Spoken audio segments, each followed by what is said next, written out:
Kissing king के नाम से कॉलेज में मशहूर प्रेम मल्होत्रा एक रईस बाप का बिगड़ैल बेटा था। हीरो के सभी गुण थे उसमें, सिर्फ एक अच्छा कैरेक्टर को छोड़कर। जाने कितनी लड़कियां आई और गईं, उसे खुद मालूम नहीं था। सिम्मी का आज पहला दिन था कॉलेज में। अरे नेहा, तुम भी यहीं? हाँ सिम्मी, बीकॉम में मैंने एडमिशन लिया है। मैं भी तो उसी में हूँ। चल क्लास चलते हैं। चल, तू मिल गई तो बहुत अच्छा लगा। कोई तो जान पहचान का मिला यहाँ। नेहा देख, कितना हैंडसम लड़का है, एकदम हीरो लग रहा है। सचमुच क्या परफेक्ट हाइट और बॉडी है, मुझे तो खिलाड़ी जैसा लग रहा है। चल उसी से पूछते हैं कि हम लोगों की क्लास किधर है। चलो चलते हैं। एक्सक्यूज मी, बीकॉम पार्ट 1 का क्लास किधर है? जी, फर्स्ट फ्लोर, सीढ़ी के बाईं ओर, तीसरा क्लास। वैसे मेरा नाम प्रेम है, प्रेम मल्होत्रा। आप लोग इस कॉलेज में नई लगती हैं। जी, मेरा नाम नेहा है और ये है सिम्मी। हम दोनों का कॉलेज में आज पहला दिन है। नाइस, सिम्मी, सी मी। हेलो।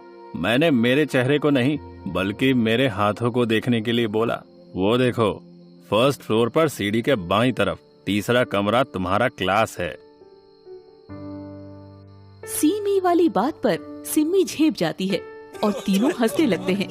नेहा और सिम्मी दोनों क्लास में बेंच पर जाकर बैठती है। तभी एक लड़की टीना उनके पास आती है और हाय, मैं टीना हूँ। तुम लोग प्रेम की जान पहचान की हो क्या? कौन प्रेम? अरे वही जिससे तुम अभी बात कर रही थी, प्रेम मल्होत्रा। नहीं नहीं, वो तो हम उससे क्लास किधर है यही पूछ रहे थे। बड़ा जॉली मूड लड़का है। हाँ, जो दिखता है वो होता नहीं। क्या मतलब? पूरे कॉलेज में किस किंग के नाम से फेमस है। देख के तो लगता नहीं, बल्कि मुझे तो एक शानदार पर्सनालिटी का लड़का लगा। इसी गुड लुकिंग पर तो सभी लड़कियां फिदा होकर फंस जाती हैं। सिमी कॉलेज से आते हुए ना चाहते हुए भी प्रेम मल्होत्रा के बारे में सोचती रहती है। एक गजब का आकर्षण था प्रेम में। दूसरे दिन कॉलेज में। अरे, तुमने कुछ नोटिस की? नहीं तो क्या हुआ? अरे, प्रेम मल्होत्रा की कार में कौन बैठी है? देखो, कार से कौन उतर रही है? अरे हाँ, ये तो टीना है। लेकिन कल तो ये प्रेम की बुराई कर रही थी। वही तो। जाने दो, लगता है प्रेम को लेकर हम दोनों से इनसिक्योर महसूस कर रही थी। दोनों हंसने लगती है। टीना को इन दोनों को हंसते देखकर ऐसा लगता है कि इन्हें गलतफहमी हुई है। हाय सिमी, कैसी हो? मैं ठीक हूँ। आप बताओ, गाड़ी से आई हो आज? वो रास्ते में प्रेम मिल गया तो बोला चलो छोड़ देते हैं। मुझे भी लेट हो रहा था। ओके बाबा, इसमें सफाई देने की क्या बात है? दोस्ती में ऐसा चलता रहता है। क्लास खत्म होने के बाद नेहा और सिमी कॉलेज से घर पैदल ही लौट रही होती है। तभी एक गाड़ी तेजी से गुजरती है और गड्ढे में पानी को उछालकर सिम्मी को तरबतर कर देती है। सिम्मी की सफेद सूट गीला होने के कारण अंडरगारमेंट्स दिखने लगते हैं। आने जाने वाले सभी लोग उन्हें घूरते हैं। तभी सिम्मी आओ, मेरी गाड़ी में बैठ जाओ। नहीं नहीं, ठीक है। क्या ठीक है? सभी तुम्हारे बदन को घूर रहे हैं।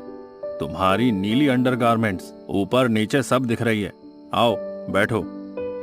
प्रेम सही बोल रहा है सिम्मी, गाड़ी में बैठ जाओ। नेहा, तुम भी आ जाओ। नहीं धन्यवाद, इस मोड़ से मैं दूसरी तरफ मुड़ जाऊंगी। आप सिम्मी को घर छोड़ देना। Okay, take care.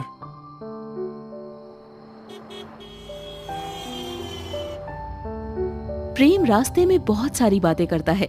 सिमी महसूस करती है कि वो चाहकर भी प्रेम के प्रति आकर्षण को रोक नहीं सकती। तभी गाड़ी यहीं रोक दो प्रेम, गली में गाड़ी नहीं जा पाएगी। ठीक है जाओ, लेकिन तुम्हारे कपड़े अभी सूखे नहीं हैं। चाहो तो मेरा जैकेट ले लो। नहीं नहीं, चली जाऊंगी, यहाँ से 7वां मकान मेरा है। तभी तो कह रहा हूँ कि मोहल्ले में लोग तुम्हें जानते हैं, तुम्हें शर्म आएगी। इतना कहकर प्रेम मल्होत्रा अपनी जैकेट उतारकर सिमी को पहना देता है। जैकेट पहनाते समय दोनों की सांसों की गर्मी मदहोश कर देती है। प्रेम जैकेट को अपनी ओर खींचता है। सिमी अपने अधरों को खोल प्रेम के होठों को उस पर फिसलने देती है। प्रेम फ्रेंच किस करने लगता है। सिमी अपनी जीभ निकालकर प्रेम के अधरों को खेलने की इजाजत दे देती है। दोनों उत्तेजित हो जाते हैं। तभी सिमी के हाथों से स्टीयरिंग का हॉर्न दब जाता है। हॉर्न की आवाज से दोनों सतर्क हो जाते हैं। सिमी गेट खोल जैकेट डाले चली जाती है। दूसरे दिन कॉलेज जाते समय, सिमी आओ, गाड़ी में बैठो। नहीं प्रेम, तुम चले जाओ, मैं ऑटो से आ जाऊंगी। कोई बात नहीं, अगर मन करे तो आ जाना, मैं अगले मोड़ पर तुम्हारा इंतजार करूंगा। मैं नहीं आऊंगी। मैं फिर भी इंतजार करूंगा। प्रेम चला जाता है।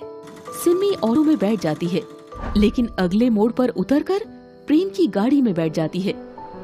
प्रेम की गाड़ी स्पीड में शहर के बाहर जाने वाले हाईवे पर दौड़ने लगती है। दोनों चुप। केवल प्रेम का एक हाथ स्टीयरिंग पर और दूसरी हाथ सिमी की जांघों पर फिसल रही होती है। सुनसान में एक पेड़ के नीचे गाड़ी रुकती है और प्रेम सिमी के बालों को पीछे की ओर बाएं हाथ से खींचता है। दूसरे हाथ से सिमी के गालों को अपनी ओर धकेलता है तथा अपना धधकता होठ उसके नर्म होठों पर रख देता है।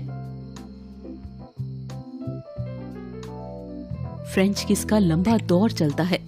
प्रेम होठों को छोड़ सिमी के गर्दन को चूमने लगता है। सिमी मदहोश हो अपना बदन ढीला कर प्रेम के हवाले पूरी तरह कर देती है। फिर गाड़ी में ही सारी सीमाएं टूट जाती है। 4 दिन बाद कॉलेज में, टीना, तुमने नेहा को देखा क्या? 4 दिन से कॉलेज नहीं आ रही, कॉल मैसेज का जवाब भी नहीं देती। प्रेम भी आजकल दिखाई नहीं देता, उसका भी यही हाल है। कल ही तो मैं नेहा और प्रेम को मॉल में देखी थी। अगले दिन सिमी कॉलेज जाते समय प्रेम की कार में नेहा को देखती है। ऑटो वाले को गाड़ी का पीछा करने को बोलती है। प्रेम की गाड़ी उसी पेड़ के नीचे जाकर रुकती है। सिमी कुछ दूर पहले ही ऑटो से उतर जाती है। जब गाड़ी के पास जाकर देखती है तो प्रेम और नेहा अर्धनग्न अवस्था में फ्रेंच किस में लीन होते हैं। वो कुछ नहीं कहती, बदहवास वापस घर चल